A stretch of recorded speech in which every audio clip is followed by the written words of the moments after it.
आज आपण लाडक्या उमेदवाराला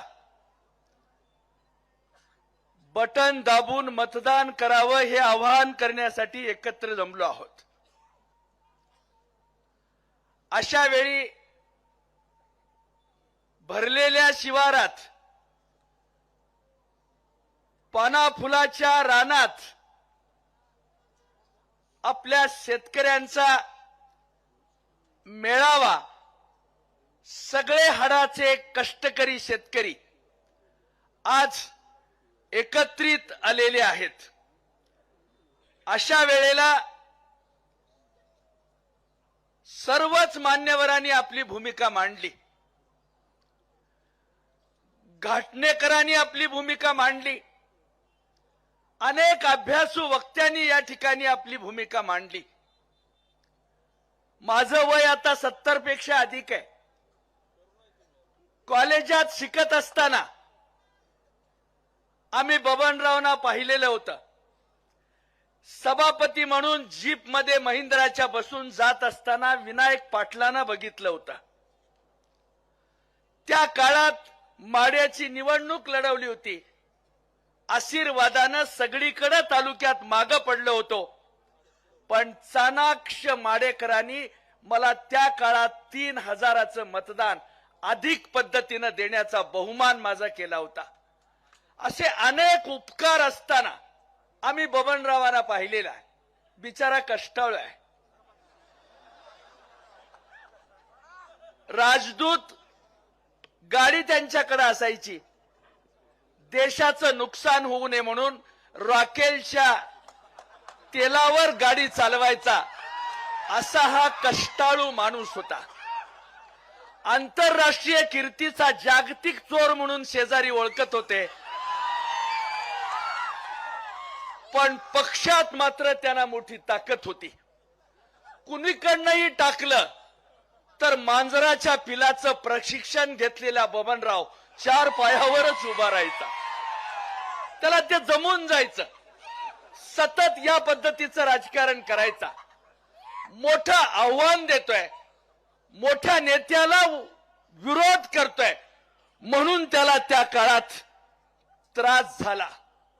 मित्रांनो, पाया पडून कळकळीची विनंती करतो, अभिजित आबांना आपण सगळ्यांनी त्यांच्या नावासमोर बटन दाबून मतदान करावं ही अपेक्षा आपल्या समोर व्यक्त करण्यासाठी उभा राहिलोय। आदरणीय गणपतरावजी देशमुख 11 वेळा महाराष्ट्राचं राजकारण यशस्वी केलं। याच नेतृत्वानं 11 वेळा राजकारण करताना या सगळ्या पंचवार्षिक निवडणुका जिंकल्या, परंतु महाराष्ट्राच्या सभागृहात बोलताना दांडेकर, देऊसकर आणि देशमुख यांच्या कमिटीनं सांगितलेलं शेतकऱ्याच्या हिताचं राजकारण मान्य करा हे सांगत राहिले। 55 वर्ष गणपतरावनी हे सांगितलं, परंतु आपल्या लाडक्या आमदारांनी 6 वेळा निवडून गेल्यानंतर देखील बबनरावनी या पद्धतीचं राजकारण केलं नाही। तुम्ही सगळ्यांनी तळहातातल्या फोडासारखं त्यांना जतन केलं। सरीचा उभा राहिलेला ऊस जावा म्हणून तुम्ही त्याला ताकद दिली। त्याला आपण चिंचेचं पान समजून निवडून दिलं, पण तपासल्यानंतर लक्षात आलं की हे चिलाराचं पान निघालं। यानं कधी चांगलं काम केलं नाही। 6 निवडणुका केल्या, प्रत्येक निवडणुकीला एक कारखाना वाढवला। 6 कारखाने केले, कधीच त्यांना ते जमलं नाही। पण मनोहर जोशीच्या काळात आंधळ्याला गबाळ गवसलं। सत्ताच अपक्षाच्या राजकारणात गुंतून गेली आणि हे म्हणल तेच खरं अशा प्रकारची भूमिका महाराष्ट्रात मांडली गेली। आणि मग बबनराव म्हणायला लागले, देवा शपथ 3 तमाशात काम केलं, पण कुणाचं फट म्हणून घेतलं नाही।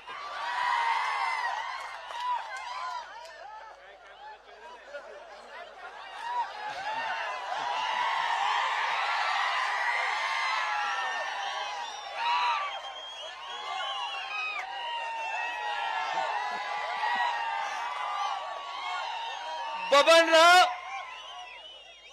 हा भिजलेल्या हरभऱ्यासारखा वागत होता. त्याच्या कधी दुष्काळाचा परिणाम त्याच्यावर झाला नाही. आणि अशा परिस्थितीत वाटेल ती पाप केली. सुशिक्षित बेकारानं दिलेला कागद जमा करून ठेवला. शेतकऱ्याला कर्ज देतो असं सांगून मधाचं बोट दाखवून त्याची कागद जमा केली. त्यानं जपलेली काळी आई त्यांनी तशाच पद्धतीने 7 बारे गोळा केले आणि त्यांच्या खानदानी बापाच्या उतानखाट चिरंजीवानं हे सगळे कागद एकत्र करून त्या ठिकाणी कर्जाचा डोंगर उभा केला. आणि तरी हा नेता म्हणतोय 3 तमाशात काम केलं पण कुणाचं फट म्हणून घेतलं. या पद्धतीचं पाप करणाऱ्या माणसाला परमेश्वरानं आता कार्यालय खाली आणलेलं आहे. जर बंद पडलेला विठ्ठल सारखा कारखाना सुरू करतोय, चोराखळी सारखा कारखाना सुरू करतोय, सांगोल्यासारखा कारखाना सुरू करतोय, सलाईनवर असलेला पेशंट दुरुस्त करणारा डॉक्टर देगाव नावाच्या खेड्यात जन्माला आलाय आणि तो लोकांना बरं करतोय. हा विचार महाराष्ट्रानं ऐकला. ही महाराष्ट्राची ताकद आहे. बबनराव, गरिबाचं नाव तुम्ही घेत राहिलात, खेड्यातलं नाव तुम्ही सांगत राहिलात, पण घोळाची भाजी तुम्ही कधी खाल्ली नाही. जर वेळ आली, संधी मिळाली आणि तरुण पोरं जिल्हा परिषदेत राजकारणात आली तर तुमच्यासारख्या माणसाला घोळून घोळाची भाजी तुमच्या तोंडात कशी घालायची ते आता ठरवलेलं आहे. तुम्ही वाटेल ते केलं तरी होत नाही. तुम्ही वाटेल ते करून आता नादाला लावलं तरी चालत नाही. एकानं वावडीचा पाय हातात घ्यायचा, त्याला संजय मामा म्हणतात, आणि दुसऱ्या बबनदादानं वावडीचा पाय हातात घ्यायचा, त्याला बबनदादा म्हणतात. आणि तिथंच जवळ असलेला एक पाय शिल्लक राहतोय म्हणून वामनरावच्या हातात देतात. एक सज्जन माणूस, त्याला बाद केला. या सगळ्या परिस्थितीमध्ये जवळ आल्यावर पैसे मोजायला अडचण होईल म्हणून घाटणे पाटलाला दूर ठेवला. ह्या सगळ्या परिस्थितीत या 3 दांडक्यानं त्यांनी करड्याची रास केलेली आहे. मानजवळ चावलेलं कूस बाजूला ठेवलेलं आहे आणि वाटेल तशा पद्धतीनं गरिबांच्या रक्तावर रंगपंचमी साजरी करणारा हरामखोराचा बादशाह बबन शिंदे याला बाजूला करा.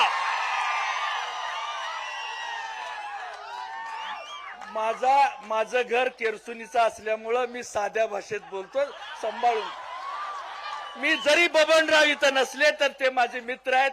केरसुनीचा काटा चुकून मोठ्या ढुंगणाला टोचलाच तर सांभाळून घे, सांभाळून. आज मुख्या जनावराला वैरण नाही म्हणून डोळ्यात पाणी आणून शेतकरी आपलं दुःख समजावून घेण्याचा प्रयत्न करताय. किलारीच्या भूकंपात काकाला लेकरू घेऊन थांबलेली आई आशाभूतपणानं शरदचंद्रजी पवार साहेबांच्याकडे पाहत होती आणि हाच या किलारीचा आजोबा आहे, आम्हाला सांभाळायला असं लोकांना सांगत होते. पहिल्यांदा अर्ध्या तासात कलेक्टर पोचला नाही. शारदेचा मुलगा शरद पवार किलारीच्या मैदानावर पोचला. भूकंप झाला. अर्ध्या तासाच्या आत आपल्या हेलिकॉप्टर मध्ये हातावर तव्यातली मोकळी डाळ खात तिथं आपला नेता पोचला आणि सगळी सोय, सगळी व्यवस्था ठिकाणी केली. असं काम करणारा हा महाराष्ट्राचा लाडका नेता असताना या नेत्याला बेइज्जत करण्याचं कारस्थान कुणी केलं? जर काळी कोंबडी चोरून नेऊन जर तू बैठक करत असशील तर सदू आमच्याकडे आम्ही निवडणुकीसाठी फिरतोय, परंतु रस्त्यावर जाताना भाद्रपदातली कुत्री आम्हाला भेटतायत. त्याच्या नादाने तू बिघडला असेल किंवा तुझा जन्म तरी भाद्रपदातला असेल, त्यामुळे तू या पद्धतीने वागतोयस. यासाठी मी तुम्हाला हात जोडून विनंती करतो. अनेक प्रवाह आहेत, अनेक पद्धती आहेत. अशा परिस्थितीत स्वामीनिष्ठेचं राजकारण करीत अत्यंत सावधपणाने या सगळ्याला तोंड देत महाराष्ट्राचा सात्विक नेता, शेतकरी दिंडीत सामील होऊन शेतकऱ्यांची प्रश्न मांडणारा राजाराम बापूचा सुपुत्र यांच्या हातात आता सूत्र आलेली आहेत. एक उत्तम असं काम करणारा नेता आपल्या समोर आलेला आहे आणि स्वामीनिष्ठेचं राजकारण करताना पवार साहेबांना सगळ्या पद्धतीची साथ देण्याचं काम आमच्या नेतृत्वानं केलेलं आहे.